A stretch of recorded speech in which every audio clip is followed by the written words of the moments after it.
व्यवस्थित करा। हां, ते त्यांना पाठवायचंय का मॅडम? नमस्ते विद्यार्थी मित्रांनो. नमस्ते मॅडम. नमस्ते मॅडम. खाली बसा सर्वांनी.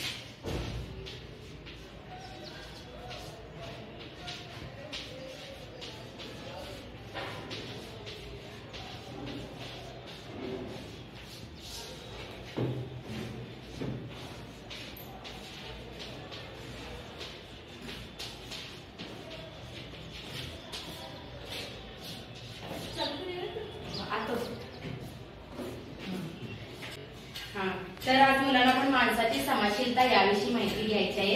तर सर्वांनी लक्षपूर्वक ऐका.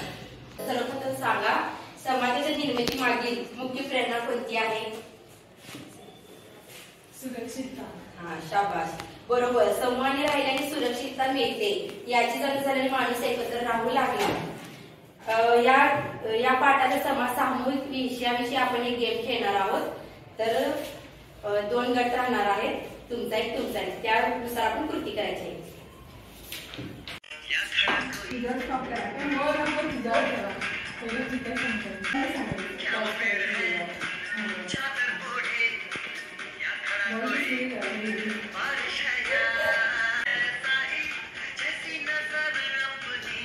हा,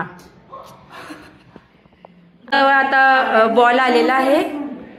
आता तुम्ही काहीतरी कृती करून दाखवा. एक गाणं म्हणा छानसं. मी एक आधीचं गाणं म्हणते आमच्या शाळेत ना. 2 ओळी येतात मला. हा.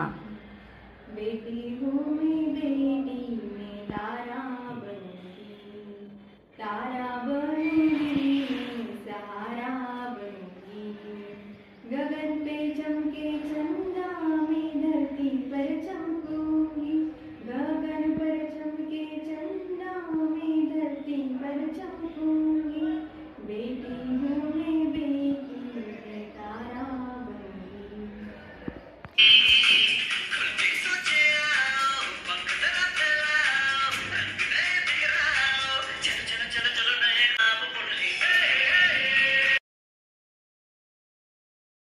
तुम्ही पण काहीतरी कृती करून दाखवा. सामाजिक जागरूकता म्हणजे धर्म, जाती, सामाजिक, आर्थिक स्तर, भौगोलिक स्थान इत्यादी दृष्टीने विविध पार्श्वभूमीत लोकांशी संबंध निर्माण करणे म्हणजे सामाजिक जागरूकता. हा खेळ खेळून तुम्हाला आनंद झाला ना? हो. तुम्हाला काही नवीन कृती करण्यास मिळाली? हो. दोघांनी तुम्ही कृती करून दाखवलेली आहे. तर समाजशील म्हणजे काय, कोण सांगणार?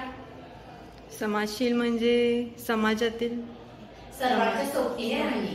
सर्वांच्या सोबतीने राहणे, त्यामुळे आपल्याला सुरक्षितता आपल्याला जाणवते. त्यानुसार आपण एकटेपणा असं वाटत नाही. एकटे राहिल्यावर कसं आपल्याला असं असहवास असं वाटत असं. सहवासामुळे राहिल्यामुळे कसं सर्वांना आनंददायी वातावरण राहण्याची प्रेरणा मिळते. आता सर्वांच्या सोबतीने राहणे याविषयी कोण काय सांगणार? याचा मेनिंग काय, म्हणजे असं म्हणजे सर्वांच्या सोबतीने राहणे याविषयी तुम्ही काय सांगू शकता? एकत्र सर्वांच्या सोबतीने राहणे म्हणजे आपण कुठलाही धर्म, जात त्याच्यामध्ये भेदभाव न करता सर्वांना समान वागणूक देणे किंवा आर्थिक स्थितीवर त्यांना कुठल्याही परिस्थितीत जज न करता त्यांना आपल्यासोबत समान वागणूक देणे म्हणजे सर्वांना सोबतीने एकत्र राहणे. हा, अगदी छान, अगदी बरोबर आहे तुमचं उत्तर. सर्वांसोबत राहणे जशी आनंदाची बाब आहे तशी ती आपली गरजही आहे. सुरक्षित वाटणे ही एक गरज आहे. यासाठी लोकांचे जीवन सुधारण्यासाठी आपण आदर्श नागरिक या तत्वाने आपण काम केले पाहिजे. याविषयी आपण सर्वांच्या एकोप्याने राहण्यासाठी यासाठी आपण काय उपाय करू शकतो? कोण सांगणार? सण समारंभ एकत्र साजरे करू शकतो. सांस्कृतिक कार्यक्रम एकत्र घेऊ शकतो. अगदी छान. या प्रकारे आपण सामाजिक माणसाची समाजशीलता याविषयी माहिती घेतली.